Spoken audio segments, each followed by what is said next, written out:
é incrível, assim, essa experiência, porque a gente tá lá pra transformar vidas, mas acho que, antes de tudo, a nossa vida que é transformada quando a gente participa, né, da Escola de Oportunidades como benignador.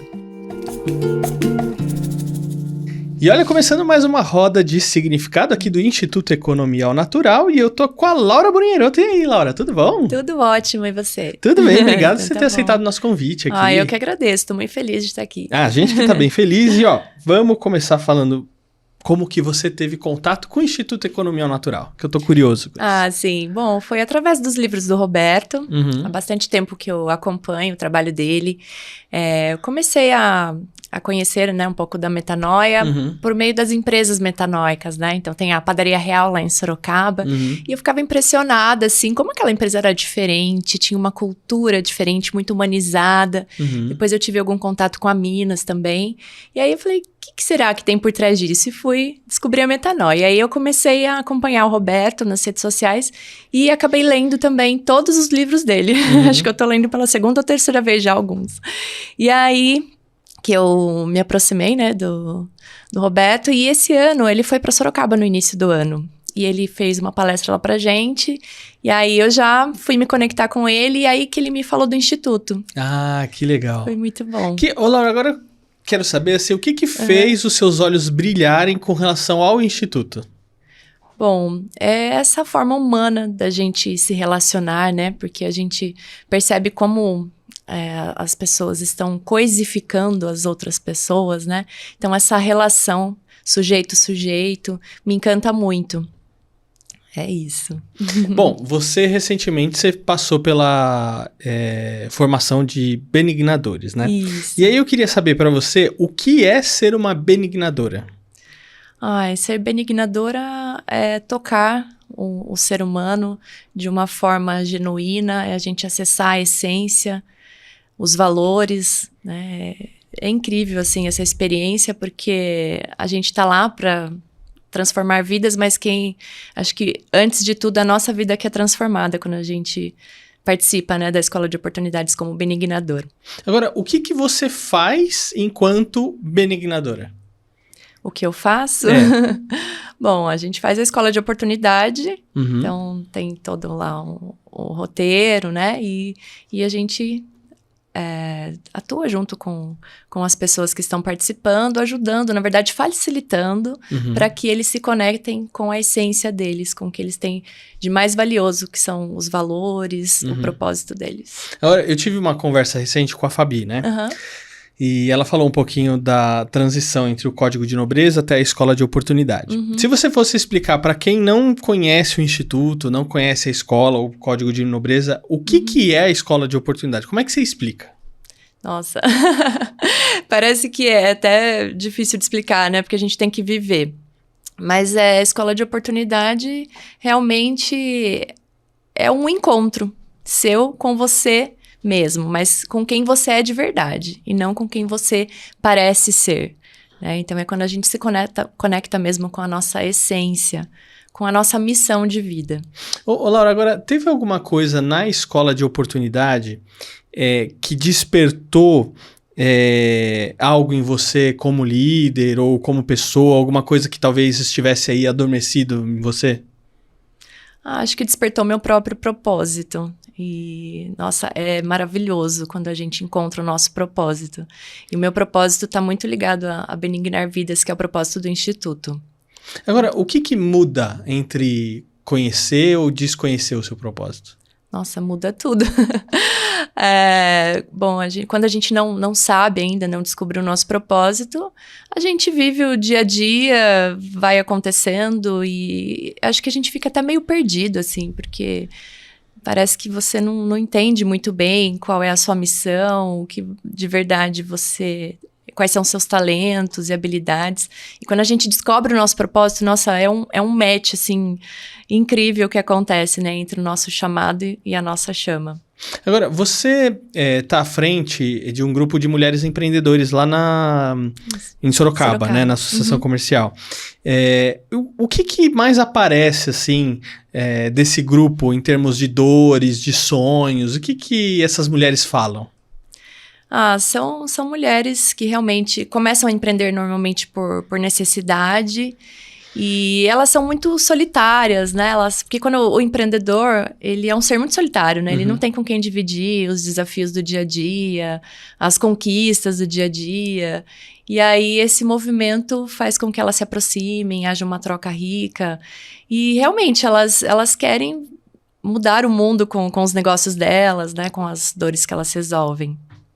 Agora, Laura, o que falta para que o empreendedorismo feminino ele seja também um caminho de elevação humana, né, igual o Instituto fala, e não só de sobrevivência financeira? Porque a gente sabe que muita gente vai empreender por necessidade, não porque ela tem ou uma vocação, ou ela entendeu um produto ou um serviço que vai atender uma necessidade do mercado, né? Muita gente se vê ali, putz, e agora o que eu vou fazer? E vou empreender porque é o jeito que eu tenho para sobreviver, né? O que você acha que falta para mudar um pouco desse cenário? Acho que falta entender que uma empresa existe para ajudar pessoas, para contribuir com pessoas, né? Que a maioria, infelizmente, empreende mesmo para suprir a sua necessidade, né? E foca só na falta e não na farta, né? Que é um termo que a gente usa muito. Que é quando a gente olha abundância, a contribuição, a fecundidade no mundo. Laura, e quando você que começou a empreender? Quando eu comecei? Sim. Foi em 2015 para 2016. Eu comecei empreendendo no mercado de eventos. Então, eu trabalhava com música, né? Eu tenho formação em música, trabalhava no Projeto Guri, que é um programa do Estado. Só que eu viajava bastante, e aí eu queria ficar mais perto dos filhos. E aí surgiu a oportunidade de empreender no mercado de eventos. Tinha um espaço para eventos. Então, isso foi lá em 2015 para 2016. E eu me apaixonei pelo empreendedorismo, porque eu vi no empreendedorismo a oportunidade mesmo de contribuir com pessoas, de ajudar a resolver dores.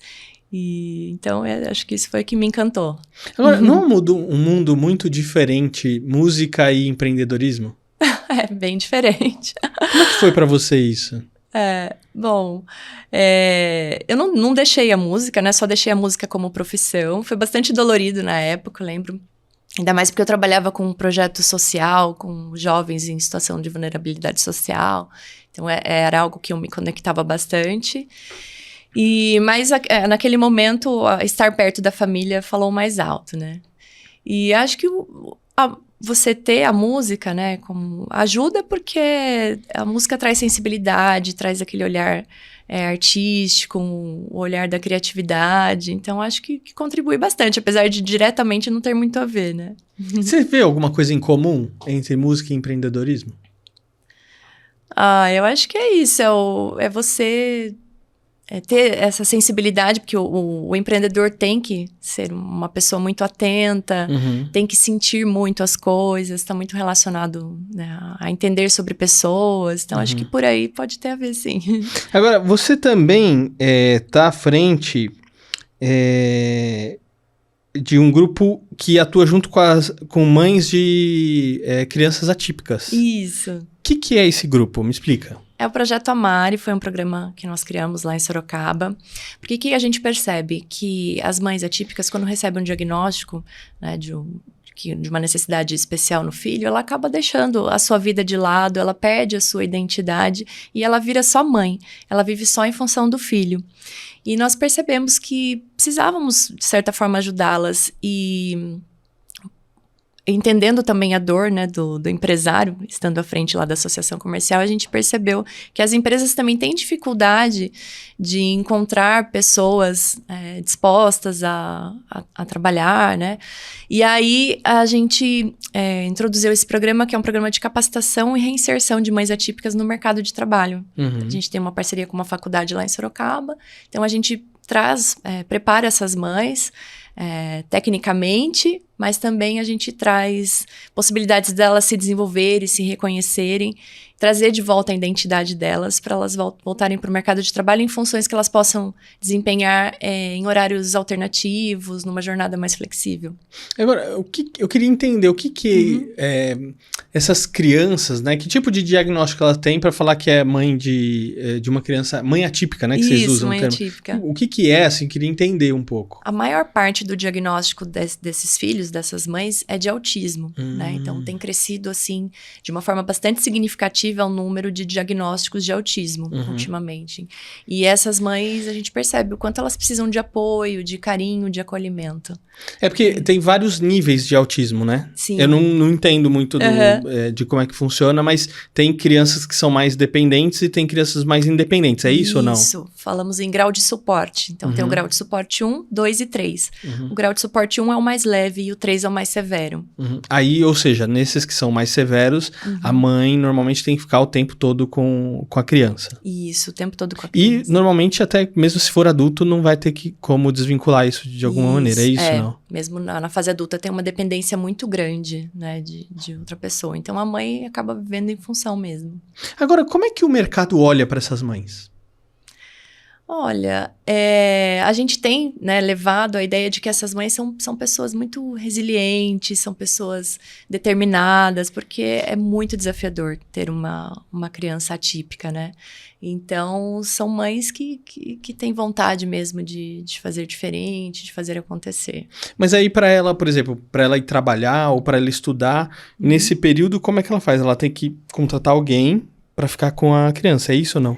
É que normalmente ela participa do programa quando a criança está na escola, né? Porque a criança frequenta a escola ou alguma instituição, então é nesse período que ela faz. Tá, então aí a criança está assistida ali pela escola que conta com aquele suporte especial, não sei se tá certa a palavra, mas que tem uma necessidade especial em cima da criança, né? Sim. Porque às vezes não dá para colocar a criança em qualquer escola, né? Ou não? A maioria das crianças estudam no ensino regular mesmo, né? Entendi. Inclusive é lei, né? Para inclusão. Então, elas estudam na escola regular e normalmente tem uma pessoa de apoio, né? Um AT que a gente fala, que acompanha. Ô, Laura, mas tem um monte de coisa aqui. Então, você tem música, você tá na frente do grupo de mulheres empreendedores e você tá aí... Não sei se tá à frente ou se tá ajudando, liderando esse grupo com as mães atípicas também, né? Como é que isso se conecta junto com o Instituto? Eu acho que tá tudo conectado com o meu propósito, que é contribuir para que as pessoas se conectem com a sua essência. Então, tá tudo muito ligado. E, além disso, tem a minha empresa também. que eu também atuo, né? Junto com o meu marido. Agora, como é que você entende que a escola de oportunidade pode ajudar todas essas pessoas aí com que você está envolvida, que eu sei que você já está aplicando a escola de oportunidade, acho que já aplicou uns 2 ou 3 grupos, não foi? Foram 2 grupos, mas o código de nobreza é que eu faço mais, né? Porque como eu atuo com empresas, então eu vejo uma grande oportunidade de inserir aí a escola por meio do código de nobreza. E eu acho que é fundamental, né, para as pessoas, a escola de oportunidade, porque permite você se conectar com a sua essência. Muito bom. E vou chamar a Fabi aqui rapidinho para contar uma história aí para vocês. Vai aí, Fabi. Bom, a gente passou 2024 e 2025 enobrecendo vidas, né? Levando para as pessoas o código de nobreza, para que elas descobrissem o que elas têm na raiz delas, né, na essência delas, e alinhassem isso com o comportamento delas, com a maneira como elas vivem e agem, né? E daí, nessa proposta do Código de Nobreza, a gente contei algumas histórias aqui, a gente lidou com vários membros da família humana, foco do Instituto. E aí a gente percebe o quanto essa conexão com a essência é rica e quanto ela é potente, né? E por isso a gente vem com força total com a escola de oportunidade. E oportunidade porque é algo que continua sendo a sua oportunidade de você ser quem você é, né? De descobrir a sua essência e a potência que você tem dentro de você. Então, como diria o Roberto, todo mundo tem a sua chama interior, já vem de fábrica.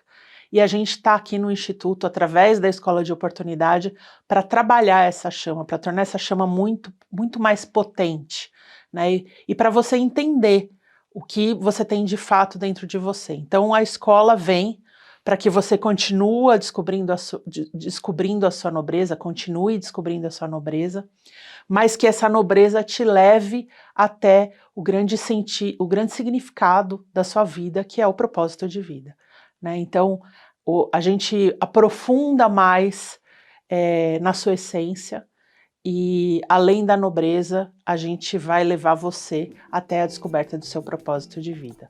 Então, essa é a Escola de Oportunidade.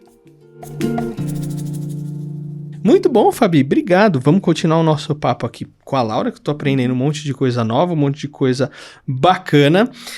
Laura, quando as pessoas... então, assim, a gente até eu tinha falado no papo com a Fabi, né? A gente tem lá os benignados, que são as pessoas que passaram pela Escola de Oportunidade, e a gente tem os benignadores, que são as pessoas que aplicam a metodologia da Escola de Oportunidade para que as pessoas sejam benignadas, né? Quando você se torna uma benignadora, tem algum desafio maior para você falar assim, legal, vou lá aplicar ou não vou? Porque assim, tem vezes que tem gente que fica com frio na barriga, tem vezes a gente que fica muito seguro não aplica. Como é que foi isso aí para você? Eu acho que gera, sim, uma insegurança, né? Porque é algo principalmente novo, a gente tinha acabado de fazer a formação, mas aquela vontade de fazer acontecer é tão grande, né? Que a força de vontade, até que o Roberto fala no livro Velho Menino, é tão grande que ela é maior que o medo, né? Então, quando a força de vontade é maior do que o medo, a gente vai com medo mesmo e faz acontecer. Agora, tem algum desafio maior durante a aplicação do processo em si? Porque, sei lá, tem gente que fala assim, é encontrar um lugar para fazer, convidar as pessoas, às vezes as pessoas não entendem o que é. Qual que é o desafio maior? Acho que durante a escola, a gente tem que ficar muito atenta com as distorções que acontecem ali, né? Então, por exemplo, quando as pessoas estão preenchendo o código de nobreza, algumas... confundem um pouquinho o que é valor, então colocam uma intenção em vez de um valor, ou uma característica pessoal em vez de um valor, aí tem que dar uma olhadinha ali, ficar no apoio. Depois, quando as pessoas vão reescrever os desejos conforme os 5 desígnios, né, os 5 obports também, a gente tem que dar uma força para eles entenderem o que é criador e criatura, o que é falta e farta, sujeito e objeto, né, chama o chamado e depois a ação correta. Agora, durante a Escola de Oportunidade, você tem 5 módulos, né? Isso. Que são o que o Roberto chama de obportos, que é o que é aplicado dentro da Escola de Oportunidade. Tem algum desses módulos que é mais impactante para as pessoas? Que o pessoal fica assim, nossa, caramba, não tinha visto isso, não tinha pensado nisso, não tinha... Sei lá, né? Às vezes cada um reage de um jeito, né? Não sei se tem algum que costuma ser mais impactante. Eu acho que o primeiro, né, que é o Código de Nobreza, ele é muito impactante, porque é o primeiro contato ali que a pessoa tem com ela mesma, com a sua essência. Eu acho que é o grande alicerce da Escola de Oportunidade, né, Código de Nobreza. Depois tem algumas atividades que eu percebi que as pessoas se conectam bastante também, que é do Obportos 2, da falta e da farta. A gente tem um momento que tem o teatrinho ali, as pessoas gostam bastante. Eu acho que esses 2 módulos são bem interessantes. Mas todos são, né? Todos têm a sua importância. É que às vezes depende às vezes tem gente que se impacta mais com alguma coisa, assim. Porque eu acho que também tem uma questão daquilo que a gente tá vivendo no momento, né? E aí, às vezes, tem alguma coisa que às vezes conversa mais direto com a gente, dependendo do momento que a gente tá, né? E você fica impactado naquela parte, né? Não sei, imagino... Aí no Obportos 2, que fala da falta e da farta, também as pessoas... Aí elas se dão conta da percepção correta, que elas sempre olham o copo mais vazio, né? Olha a falta, a carência, a necessidade, não a farta, a abundância, a contribuição. Aí acho que dá um chacoalhão nas pessoas, sabe? E como é que é o término? Porque normalmente as pessoas elas entram na escola, eu não sei se elas têm uma expectativa quando elas vão pra escola, porque muitas vezes elas não sabem o que é e às vezes é difícil explicar o que é. Então eu não sei se às vezes elas, por exemplo, você fala lá, vem pra Escola de Oportunidade, aí as pessoas perguntam pra você, o que é um grupo de networking, até porque você tá envolvida na associação comercial, não sei se às vezes as pessoas fazem algum tipo de confusão nesse sentido. O que as pessoas perguntam, o que as pessoas falam? Foi muito engraçado até, as pessoas começaram a chegar, né, os empresários lá da associação, e estava o formato com mesas redondas. Aí o pessoal, vai ter rodada de negócios. Então, eles estão tão condicionados a isso, né? E aí, eles se surpreendem com o decorrer da escola, né? E ao final, a gente, né, as 2 escolas que eu fiz, a gente encerrou com a ação correta e a gente criou um projeto dentro do grupo de como a gente levar isso para frente, né? E daí, o primeiro grupo, a gente criou um projeto para jovens. Então, a gente vai fazer agora uma escola de oportunidade para jovens. E como tinha muitas empresas ligadas a finanças ali, naquele grupo, eles vão fazer um programa de educação financeira para jovens também. Que legal então, isso! Foi legal assim, porque todo mundo se engaja, falou, não, vamos dar sequência, a gente não pode fazer isso parar aqui. Alguns têm interesse em ser benignadores e outros só de trazer a ação correta. Né? Mas eu acho que é legal porque eu acho que são esses os frutos que o Instituto, a escola quer que gerem nas pessoas. O fato das pessoas quererem se doar para fazer uma... Como é que você falou? Do financeiro? Ação correta, né? Da escola para jovens. Financeira. Educação financeira. Esse é o termo que estava me faltando. De querer fornecer uma educação financeira para jovens e para as pessoas. E eu acho que nem são só jovens que precisam. Até às vezes o pessoal mais velho precisa bastante. Sim. Mas eu acho que isso é legal, porque a pessoa já está se doando e aí vê que caiu uma ficha, né, enquanto tá a escola, né? Sim, que é propagar o bem, né? Então, acho que ali contagia, né? A escola de oportunidade contagia todo mundo a propagar o bem. Agora, Laura, o que você diria para quem não tem contato ainda com o Instituto Economia ao Natural? Qual que é a melhor propaganda que você pode fazer do Instituto? Se você ainda não conhece, não tem contato, se aproxime do Instituto, seja por meio da Escola de Oportunidade ou sendo um associado, é muito importante também nós termos mais associados e realmente vale muito a pena, porque é uma grande oportunidade de você se conectar com a sua missão de verdade, com o que você veio fazer nesse mundo. Muito bom. Mas você acha que tudo conecta com o Instituto Economia Natural? Porque, por exemplo, agora me bateu uma pergunta, assim, que é o seguinte. Você já vinha da área da música, que também tinha um propósito de ajudar as pessoas e contribuir com o crescimento humano. Sim. Através da música, né? Aí depois você vai empreender, mas você mantém isso. E quando você se conecta com o Instituto, para você é um processo muito natural. E para as outras pessoas, para as outras que trabalham com uma coisa que não necessariamente, eu vendo peça de carro, entendeu? Eu vendo caneca, Sim. Né? Você acha que também tem essa conexão, não? Eu acho que, sim, todos podem se conectar, né, com a economia natural. Talvez sejam passos mais longos, né? A gente quebrar várias crenças aí, que quem já está envolvido com o desenvolvimento humano já passou por essas barreiras, né? Mas sim, todos podem se conectar com a economia natural.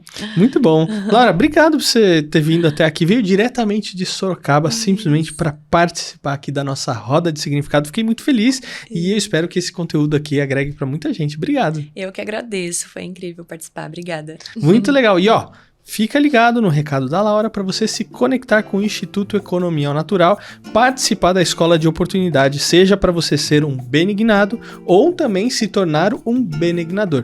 Para você saber como faz isso, acesse o site do Instituto Economia ao Natural que eu tô deixando aqui. Entre em contato com a equipe que vai ter o maior prazer de falar com você e eu vejo você na próxima roda de significado. Até a próxima. Tchau!